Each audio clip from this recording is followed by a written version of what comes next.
Donald Trump has announced that he has ordered the US government to reopen Alcatraz prison in the latest of his crackdowns on crime. But what is his real goal here? And what does this move tell us about the state and goals and ethos of contemporary fascism? Some of you will have seen this story already today, and in fact, maybe the best way to kick off this story is through this little bit of a video package from ABC News. This morning, President Trump is directing the federal government to reopen Alcatraz, the notorious former prison on the San Francisco Bay known as The Rock, considered escape-proof and the subject of multiple Hollywood films. No one has ever escaped from Alcatraz. I'm in. Me too. And no one ever will. Trump says he wants to reopen and expand the prison to house America's most ruthless and violent offenders. Just an idea I've had, and I guess because the judges, so many of these radicalized judges, they want to have trials for every single, think of it, every single person that's in our country illegally, that came in illegally, that would mean millions of trials. It comes after a new interview, which the president said he does not know whether every person in the U.S. is entitled to due process, as his administration pushes to deport immigrants in the country illegally. Don't you need to uphold the Constitution of the United States as president? I don't know. I have to respond by saying again, I have brilliant lawyers that work for me, and they are going to... Just to clarify, this is a guy who has printed, published, and released his own version of the Bible, which contains the Constitution. Obviously follow what the Supreme Court said. What you said is not what I heard the Supreme Court said. They have a different interpretation. I think this is a really revealing story about what the contemporary far right are up to, and really kind of what their pre-political drive involves as well. This story is one that kind of very much mirrors something which has already happened in the UK a couple of years ago. And the reason I sort of jumped upon it was having worked upon a story about that. Some of you will remember a video that I made, it says 1 year ago now, but a little bit more than that, October 2023. It's housed homeless about the Bibby Stockholm, which was a barge here in the UK, which was used to house asylum seekers. And exceptionally, the whole thing was an exceptionally expensive project, an exceptionally impractical project, an exceptionally cruel project, and yet one which garnered a huge amount of media attention.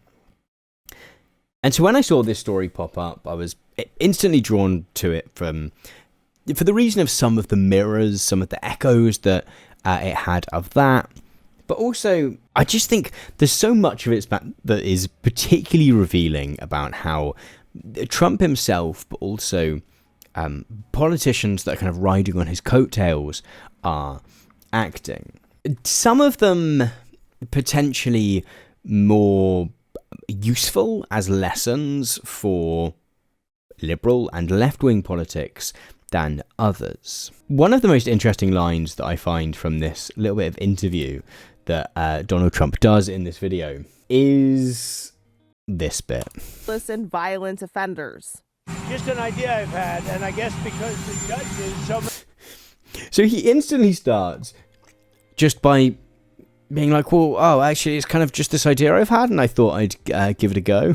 Which I think is one of the ways in which kind of right-wing politics and even kind of quite centrist liberal politics. So this sentence, I think, in particular captures one of the ways in which right-wing politicians at the moment continue to be separated from the kind of liberal politicians who are trying to catch them up. So I say this particularly from the perspective of the UK, where the Labour Party under Keir Starmer have constantly been attempting to chase the Reform Party, which is effectively our version of the MAGA movement by kind of just saying they'll do the things that Reform will say they'll do, particularly around clamping down on immigration and migration, and particularly refugees, which again mirrors the Bibi Stockholm scenario. And however, one of the clear breaks, which I think is under talked about in contemporary politics at the moment, is the extent to which the far right will just do stuff. And they will push to do stuff that just seems impractical and ridiculous and impossible, and even just sort of like outside of the bounds of what one should do. And I think that's one of the reasons that figures like Trump are so engaging to some voters, right? If you're looking at a Keir Starmer or a Kamala Harris or a Joe Biden to some extent, there's this real sense of being constrained in terms of political possibilities, in terms of going, oh no, we can only do so much, or there's not enough money, it's the electoral calculus is too difficult to do XYZ, whether it's build more homes or introduce rent controls or price caps, whatever it is. There's this constant sense of nothing can be done, where, you know, as ludicrous as it seems on this particular topic, Trump and his kind of fellow travelers on the far right are constantly sort of just having these ideas, and they're like, well, let's give it a go, right? And yet, the Trump project, the Alcatraz project, clearly is going to be a stretch. There's a certain like TEDiness to it, the kind of like TED Talk thing where you go, if only people had thought about cutting government spending, maybe that would have been good. I mean, so much of it is just that thing of going, well, what if we look at what we can do rather than what we can't? I think there's a real division between the contemporary liberal politics, which is often a politics of what can't we do, and I mean that's in the sort of like liberal sort of centrist definition of the word. There's this real focus on what can't we do, what isn't there enough money to do, what about the national debt, what about the a constant desire to look for reasons for why you can't do a thing, which, for all of its flaws, contemporary right-wing politics just doesn't have. There is this sense of going, I've had an idea and I'll give it a go. That being said, I don't know how many of you have been to Alcatraz. I'm kind of fortunate to have managed to have gone a few years ago now.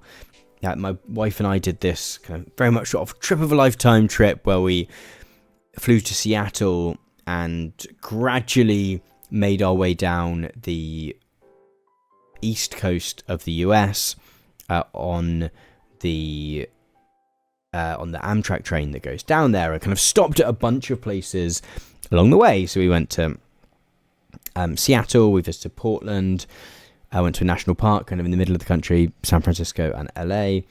And when we went to LA, we popped into Alcatraz, right? That is very much one of the key tourist attractions that one does there. And it's hard to get across the extent to which Alcatraz kind of isn't a prison. Like, obviously at one point it was a prison. It is an old prison, but it is very much an old prison that is now a museum. A very kind of fun is not the right word, very interesting museum. I love a good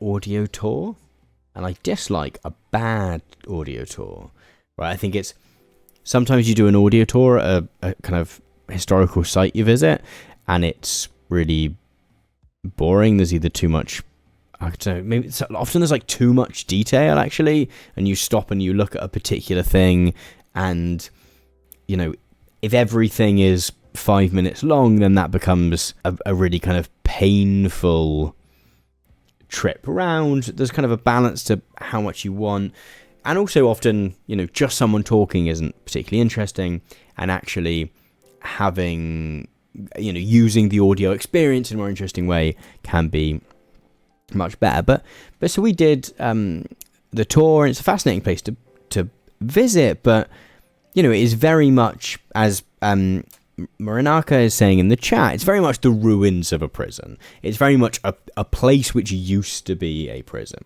Ross is saying in the chat, I love it, Canada and Australia looked at America and thought we don't want this and voted for the left-leaning parties, but the UK sees the US and increases its favour in the most Trump party reform. I don't know enough about the specific context in Australia and Canada to comment too strongly, so please correct me if I am wrong on this. But 1 year ago, Keir Starmer, the sort of centre-left candidate and political party here in the UK, won a stonking majority that one could have read as a rejection of the right-wing politics of the Conservative Party. 3 years before that, Joe Biden won a decent enough election victory, which was read by many as a rejection of Trump and Trumpism. The challenge is that Biden wasn't perceived to have really done anything. Keir Starmer hasn't really done anything. And both of those countries have seen a resurgence in support for Trump in the US or reform in the UK. One of the things that I'm really interested in, I'd love to hear from anyone that's in Canada or in Australia. To what extent is there the option for the right-wing parties in those countries to make a very quick comeback? That sense of like safety and otherness to enduring global trends. I think there's something in the air globally that feels like other countries have also had a brief reprieve, right? And so bringing Alcatraz back into use as a kind of space in which one could house prisoners clearly isn't super duper practical. It would take a huge amount of money to kind of refurb the prison to make it, you know, even if you wanted it to be horrible and miserable, you know, making it secure and all of that again, you know, training guards up to be able to work there is going to take a huge amount of time and money. Doing all of that isn't going to be super practical. The number of inmates you can have in there isn't a huge amount. In fact, one of the reasons the prison closed down initially was just that having a prison on an island is super duper expensive. Right? You have to get staff in and out. You have to get food in and out. You have to get inmates there and back. You know, if there's going to be visiting, you have to have people get there. The practicalities of it are so much greater above and beyond a kind of standard prison site, for something which, you know, for all the supposed difficulty that it takes to escape from Alcatraz, like most prisons are pretty difficult to escape from anyway. And so that gets you to the point of really asking, okay, well, if it's super expensive, if it's pretty impractical, I mean, in many ways, likely quite unpopular in some regards, because people like visiting Alcatraz. Like, when I went to San Francisco, like, trying to get tickets to go on the boat, to go over and do the tour of Alcatraz, was actually pretty difficult, and they're like pretty pricey, I think. And some of those visitors will be tourists, which Donald Trump, I don't think really cares too much about, right? If he did, it wouldn't currently be a dice roll as to whether when you get to the US you end up in prison yourself or not. But many of those people will be Americans who are visiting San Francisco from within the US, or even from San Francisco themselves, who want to go to this kind of storied, interesting, unique prison and visit, right? So there's that additional element of unpopularity to it as well. And all of this maps on to the Bibi Stockholm really well, in the sense that I think what Trump wants is the Alcatraz brand. The practicalities of it, or the extra like safety or whatever, which comes from putting these specifically dangerous criminals on an island rather than in a normal prison, and particularly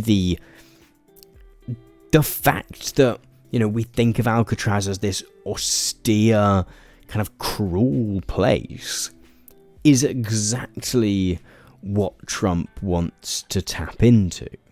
Okay, RK saying it feels like they're just doing shit that they think sounds cool.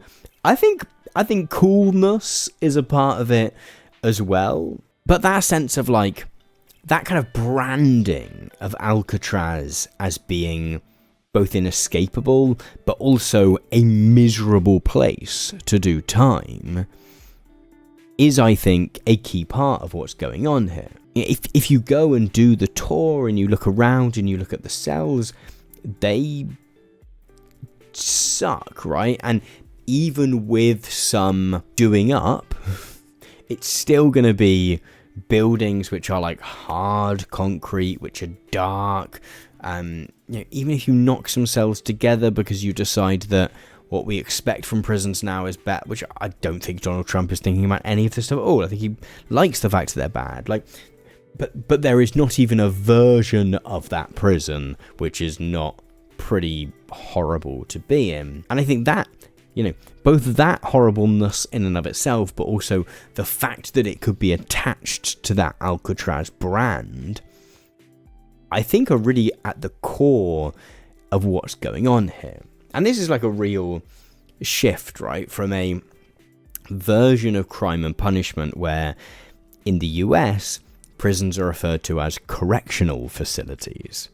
Right, this was the kind of language of the 20th century, was that, you know, you try and put a nice spin on things.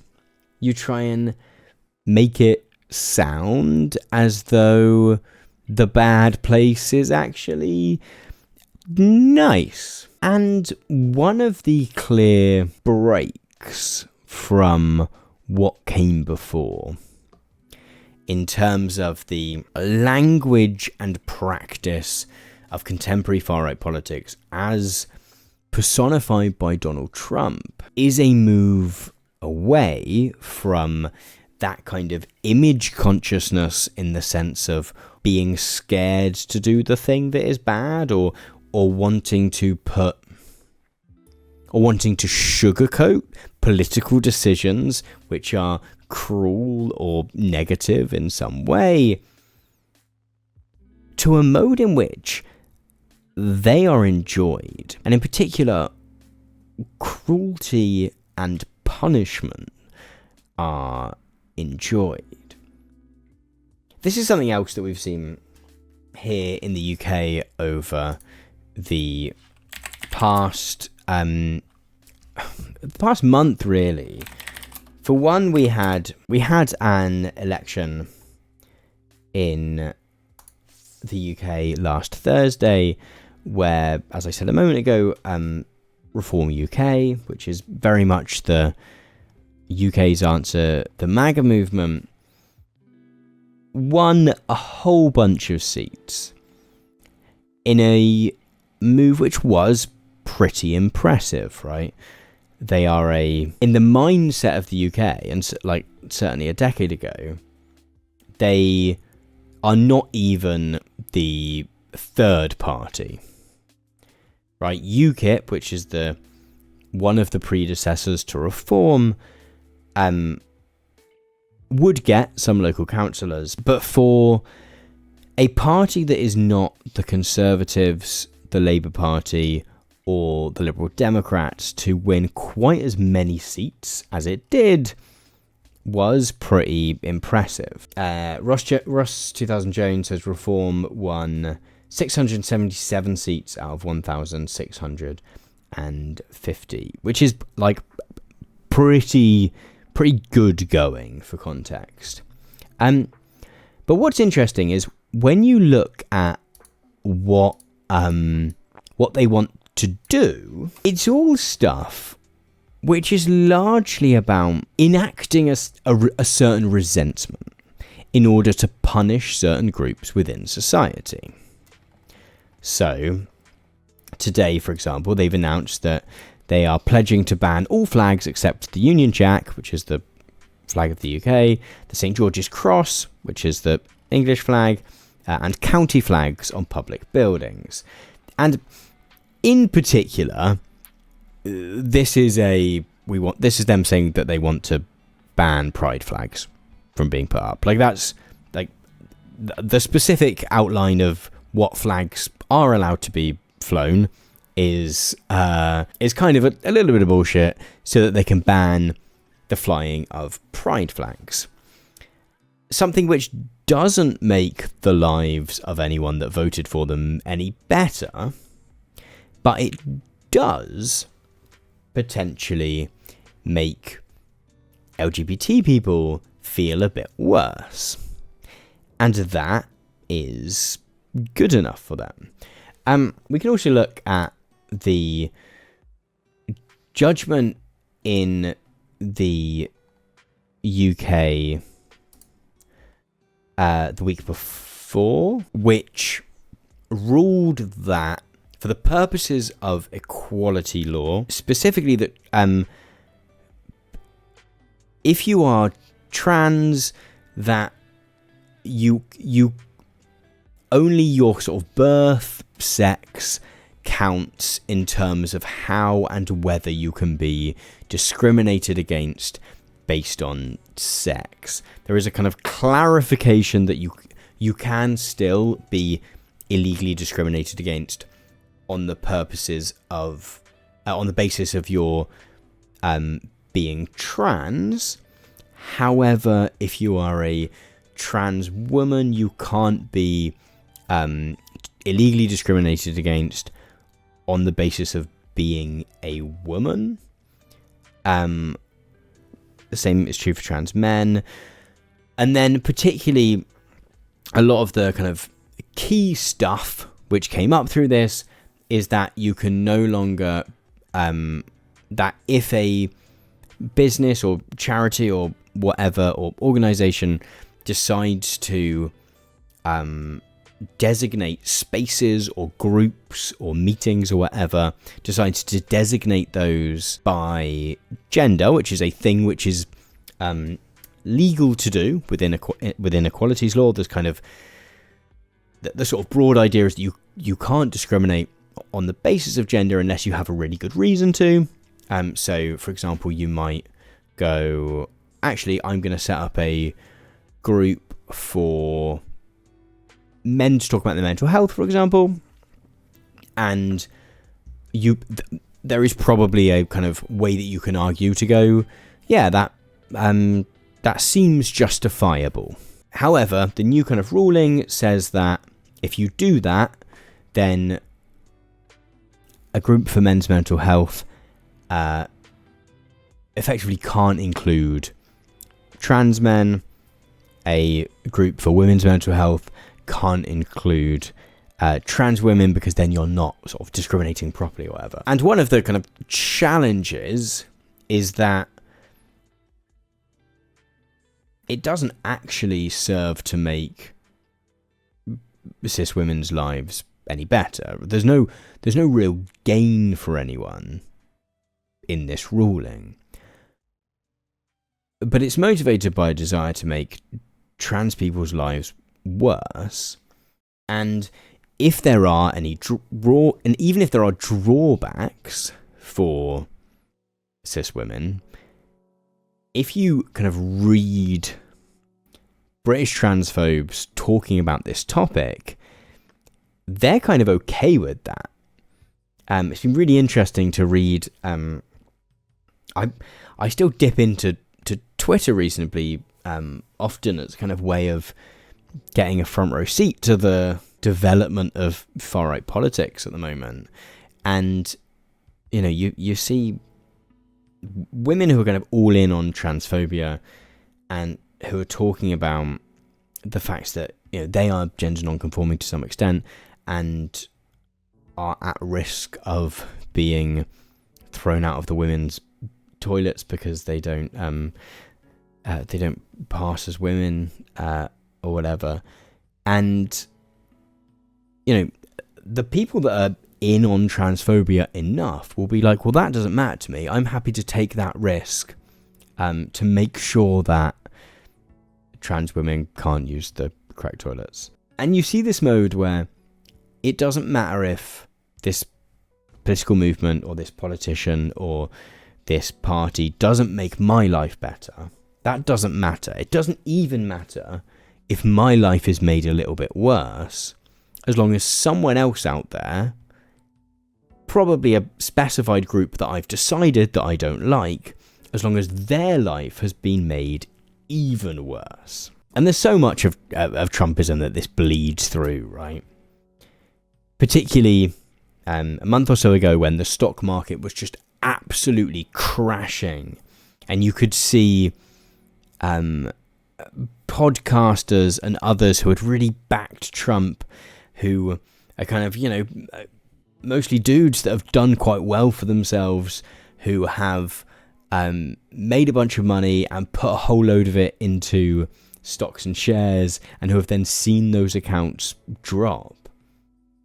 You sort of see them talking about it, and they don't mind so much that has happened, as long as the DEI people are getting sacked or whatever, or as long as people at the US government are getting sacked, or NPR's losing its funding, or USAID is getting cut to the bone. As long as the bad stuff is happening to other people, it doesn't matter if my life doesn't get better or even if it gets worse. I don't know how we combat that successfully. Because so much of it seems tied to a kind of broader economic and social malaise, right? And some of that is specific to the US, to Europe, because China's very much on the up and up. We have this kind of increased inequality, which means that very few people's lives are getting a load better, while most people are experiencing a sense of precarity that people at their kind of social and economic rank 30 years ago quite possibly wouldn't have had to feel. So people have a kind of status anxiety, they have a economic anxiety, and so like the possibility that one's life could get better seems to have faded a little bit, and this kind of suspicion of the world around us has kind of grown instead. There is a sense on the far right of just constantly going, we can do a thing. And it doesn't matter what the barriers are to it, we're going to give it a go. And maybe lawyers will jump in the way and say we can't, but we don't really care about precedent. We don't really care about the way you're meant to do things. We don't really care about material or logistical shortcomings or limitations. We're just going to give stuff a go. And the response to that, particularly from kind of liberal politicians who have a reasonable amount of power, is to continue talking about stuff which isn't possible. So Keir Starmer in the UK, for example, constantly talks about, what isn't possible. There's not enough money, times are too tough, trade is kicking off in the wrong ways. And I think that sense of pessimism just so clearly lays the groundwork for a kind of social and cultural and political suspicion and sort of grinding reality that just breeds this sense of, well, my life can't get better.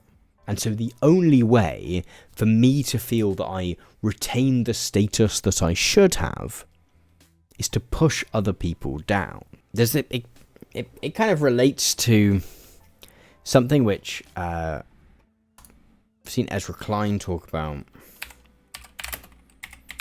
who I always find an interesting person to listen to, because I find his solutions to any problem are always kind of lackluster. I've got abundance on my shelf to read, but I've kind of listened to him talk a lot about it. And his political program for change is often one of like, or what if we reformed planning permission? Which is like something, but it's not exactly a particularly like radical proposition. However, one thing I think he is really strong on is that he kind of describes Trumpism as this kind of politics of scarcity.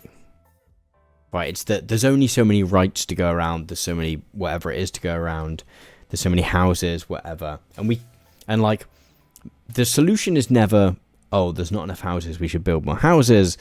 The solution is always, well, there can never be enough houses, so the only way for you to have a house is if we fuck over these people over here. And I think that bleeds into all of this. That you therefore end up with a politics where the only way for me to win is to push that person down, because there can only be so much status, right? There can only be so much position within society.